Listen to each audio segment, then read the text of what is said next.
Assalamualaikum warahmatullahi wabarakatuh. Ahlan wa marhaban, kaifa halukum? Ya, semoga kalian baik-baik saja di tempat kalian. Pada video sebelumnya saya telah menjelaskan mengenai warisan kitab Imam Malik, yaitu kitab Al-Muwatta. Dalam video kali ini kita akan membahas perpaduan akhlak, ilmu, dan tawadhunya Imam Malik. Oke, mari kita mulai ke inti videonya. والقلب سالي في ذي المدينة محمد من على رتب المعالي وزاد على النبينا مقاما. Imam An-Nawawi berkata, ada sebuah kisah di era Khalifah Umar yang diriwayatkan dari Abu Tufail bahwa Nafi' bin Abdul Harith datang dari Mekah untuk menjemput Amirul Mukminin Umar bin Khattab di Usfan. Usfan itu antara Mekah dengan Jeddah. Nah, Nafi bin Abdul Harith adalah gubernur yang diangkat oleh Umar bin Khattab sebagai pemimpin penduduk Mekah. Siapa yang engkau wakilkan sebagai wakilmu di Mekah, kata Umar. Kata Nafi' Ibnul Abdza. Siapa itu Ibnul Abdza katanya? Kata Nafi', dia adalah bekas seorang budak. Umar berkata, wahai Nafi', engkau mengangkat pemimpin dari bekas budak? Jawab Nafi', karena dia adalah seorang yang ahli membaca Al-Quran dan pakar dalam ilmu waris. Umar berkata, ketahuilah wahai Nafi', Nabi kalian telah bersabda, sesungguhnya Allah akan mengangkat dengan Al-Quran ini sekelompok kaum dan merendahkan yang lainnya. Dalam surat Al-Mujadalah, Allah berfirman di ayat 11, يرفع الله الذين آمنوا منكم والذين أوتوا العلم درجات والله بما تعملون خبير. Allah akan meninggikan orang-orang yang beriman di antara kalian dan orang-orang yang berilmu beberapa derajat. Imam Malik adalah salah satu bukti nyata ayat ini. Allah mengangkat derajat orang-orang yang beriman di atas hamba-hamba yang lain. Para penguasa tunduk dan menimba ilmu ke Imam Malik. Begitulah Allah mengangkat derajat hamba-hambanya dengan ilmu. Kecintaan Imam Malik terhadap ilmu menjadikan beliau mengabdikan hampir seluruh hidupnya dalam dunia dakwah. Beliau sangat bersemangat untuk mengajar kaum muslimin. Bahkan seringkali setingkat khalifah bisa hadir, seperti Khalifah Al-Mansur, Al-Mahdi, Harun Ar-Rasyid, Al-Ma'mun. Mereka semua pernah belajar ke Imam Malik. Kalian bayangin, seorang kepala negara, seorang khalifah belajar ke Imam Malik, seorang ulama yang diakui kecerdasannya. Begitu banyak orang mencari Imam Malik dari berbagai penjuru negeri untuk belajar, mulai dari rakyat jelata untuk sekedar minta fatwa, atau ada yang bertanya tentang masalah agama, hingga para khalifah bahkan datang ke Imam Malik. Dan juga para ulama datang ke Imam Malik untuk meriwayatkan sebuah hadis. Bukan hanya di sisi Allah aja orang yang berilmu itu istimewa. Bahkan di sisi manusia mereka mempunyai keistimewaan yang khusus. Banyak orang yang belajar dari orang yang berilmu, banyak yang nyaman duduk bersamanya, tapi cukup nggak sih menjadi sosok yang berilmu aja? Ada orang terlalu lama belajar, ada sampai ke jenjang master, ke doktor, bahkan sampai profesor. Tapi mohon maaf, banyak dari mereka lupa mempelajari adab. Sebagian dari kita sudah mapan ilmunya, udah Masya Allah mantep. Banyak mempelajari ilmu teknik, kesehatan, politik, ekonomi. Tapi tingkah laku kita terhadap orang tua, saudara, kerabat, tetangga, saudara seiman jauh dari kata beradab. Ada satu hal penting yang nggak boleh kita abaikan dalam berilmu, yaitu adab. Makanya penting bagi kita untuk beradab sebelum berilmu. Bahkan para ulama banyak berpesan mengenai adab, mendahulukan adab dibanding ilmu.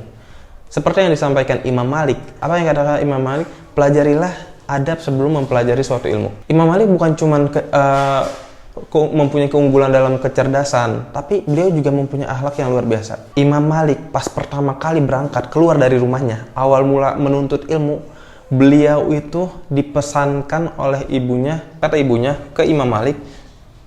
Imam Malik yang menceritakan, kanat ummi tu'ammimani wa taqul li idhhab ila Rabi'ah fata'allam min adabihi qabla ilmi. Kata Imam Malik, ibunya berpesan bahwa ibuku dulu menyuruhku untuk mempelajari adab Rabi'ah, seorang ulama, sebelum kamu mengambil ilmunya. Jadi Imam Malik itu bukan cuma berilmu tinggi, tapi juga beradab. Begitu juga para ulama salaf yang akan kita bahas ke depannya, mereka itu bukan cuma berilmu doang, tapi beradab. Jika para ulama banyak berpesan agar kita lebih mendahulukan adab dibandingkan ilmu, terus apa landasan kita untuk mendahulukan ilmu dibandingkan adab? Tapi coba kita tanya diri sendiri nih, mana yang lebih baik dan bikin nyaman, antara orang yang berilmu tapi adabnya kurang, atau orang yang adabnya baik tapi ilmunya kurang? Pastinya jawaban dari kita kebanyakan akan cenderung untuk mendahulukan orang yang beradab, karena akan ada kenyamanan bersamanya. Dan juga ilmu itu bisa dipelajari. Orang diterima interview di kantor, banyak yang dilatih dulu supaya bisa dalam melakukan tugas pekerjaannya. Tapi adabnya itu, etikanya itu udah terbuat dari pas dia lahir, dari orang tuanya, keluarganya, kerabatnya, dan lain sebagainya. Dan juga untuk merubah adab etika itu butuh namanya waktu yang sangat lama dan kesabaran ekstra.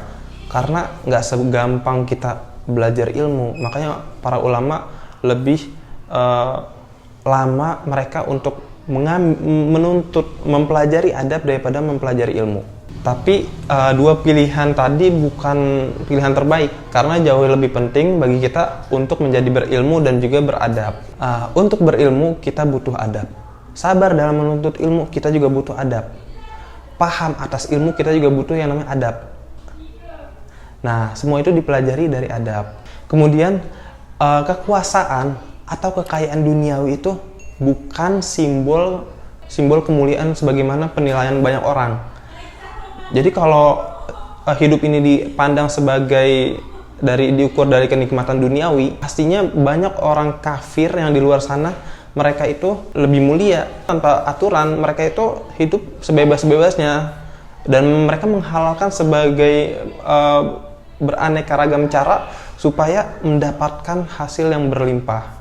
Atau bahasa lainnya, kalau kemuliaan hidup diukur dari kenikmatan duniawi, maka banyak orang-orang kafir yang lebih mulia daripada orang-orang yang beriman. Dan mereka menghalalkan segala macam cara. Mereka mencari kenikmatan duniawi itu tanpa ada rambu-rambunya, tanpa ada kaidah syariatnya. Nah, kembali ke biografi Imam Malik, meskipun telah mencapai derajat mufti, yaitu ahli fatwa, dan juga mujtahid, ahli istihad, Imam Malik itu adalah pribadi yang sangat berhati-hati dalam berfatwa, walaupun beliau udah mempunyai gelar Darul Hijrah, Imam Darul Hijrah. Gak membuat Imam Malik tuh bermudah-mudahan dalam menjawab pertanyaan. Makanya beliau tuh gak ada rasa malu untuk mengatakan, saya tidak tahu, la adri. Dan sifat inilah yang menunjukkan ketawaduannya beliau terhadap ilmunya. Jadi beliau itu adalah ulama yang tawadu, walaupun udah terkenal ulama besar. Sayangnya, sifat ini bertolak belakang dengan sebagian orang-orang zaman sekarang. Mereka sering memaksakan diri untuk menjawab pertanyaan yang seolah-olah mereka mengetahui segala sesuatu. Gak kenal dengan perkataan, saya tidak tahu. Kalian perhatiin kisah berikut ini.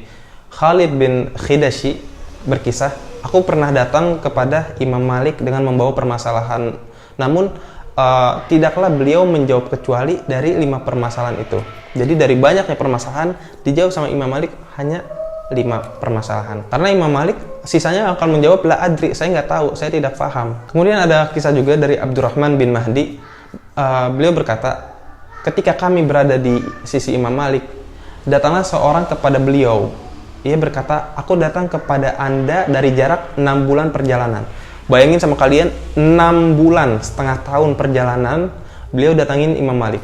Katanya, penduduk negeriku menugaskanku agar menanyakan kepada Anda suatu permasalahan. Imam Malik berkata, tanyakanlah, silahkan. Orang tersebut menyampaikan kepada beliau suatu permasalahan. Imam Malik menjawab, saya tidak bisa menjawabnya. Orang tersebut kaget. Sepertinya dia membayangkan seorang ulama yang bisa menjawab segala hal. Tapi kata orang tersebut, akhirnya apa? Terus apa yang harus saya sampaikan kepada penduduk negeriku? jika aku pulang kepada mereka, sedangkan jawaban engkau tidak tahu. Apa yang dikatakan Imam Malik? Katakan kepada mereka, Malik tidak mengetahui jawabannya. Sikap tawadhu beliau sama sekali nggak menurunkan reputasinya sebagai ulama besar. Bahkan beliau semakin dihormati, semakin tinggi kedudukan beliau. Dan para ulama tidak henti-hentinya memberikan pujian kepada Imam Malik. Oke, videonya cukup sampai sini. Ya, makasih buat teman-teman yang udah nonton videonya sampai habis. Jika kalian suka, jangan lupa untuk bagikan ke teman-teman yang lain. Dan terima kasih banyak. Wa nasyufakum alal khair. Insyaallah kita ketemu lagi.